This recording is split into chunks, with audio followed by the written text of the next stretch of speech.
Bryce Young scored a 98 on the S2 cognitive test. He scored a 98. It stands as one of the highest scores ever recorded by quarterbacks in recent years. The S2, I guess, is kind of like the Wonderlic test that they do when the draft's coming up. Is another way of measuring quarterbacks' cognitive skills. They had, Brock Purdy, Josh Allen, Joe Burrow, Justin Fields, all were among some of the higher scores in the low to mid 90s, and Bryce Young had a 98. Savant.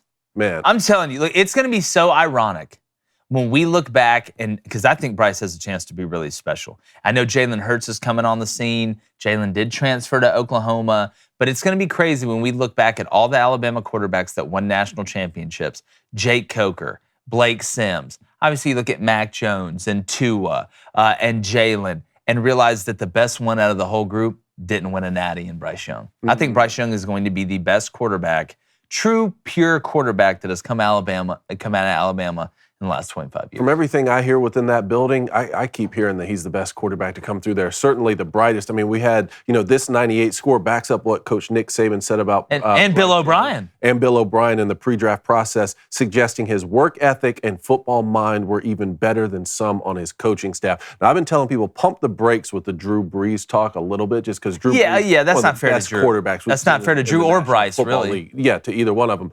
But, I mean, we're getting closer and closer to the draft. I think this kid's going to go number 1 overall, and I think he's going to the few things that he does need to work on, in terms of pushing the pocket and really, and bulking up as well. I think he's going to do all of that stuff, and he's going to bring his football acumen to the game and have success in the league. Well, how some kids, the parents are like, he took apart a computer and built it back when he was 12 years old, or Did he really? He's always been able to you have some kids who are like really good at putting stuff back together. They just want to take stuff apart and put it back together. Some people are born to do certain things, and their brains are wired to do certain things. Bryce Young's brain was wired to play quarterback. Not saying he wouldn't be successful in other realms of life. I think Bryce would be really successful.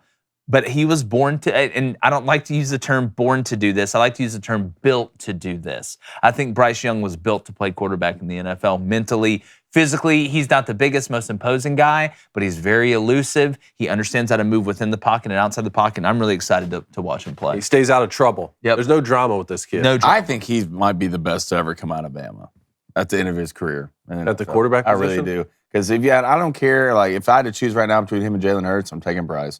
Between him and Tua, really? I'm taking Bryce. Well, Tua, yeah. I mean, any other quarterback, Jay Coker, Blake's like any other one, I'm taking Bryce Young. Mac Jones.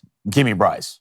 100%. That's the biggest one. Richard Todd's still number 1 in our hearts. Oh, you're not touching for sure. Richie, yeah. All right, sorry. That's elevated status. Oh, hi there. Sorry, I was just getting more knowledge and reading more. We appreciate you following us. Make sure you subscribe. Turn that notification bell on. Hit that like button. We're live every weekday morning, 7:30 to 9 a.m. Eastern with live call-ins, all type of interaction with the audience. We really appreciate you guys. Subscribe now.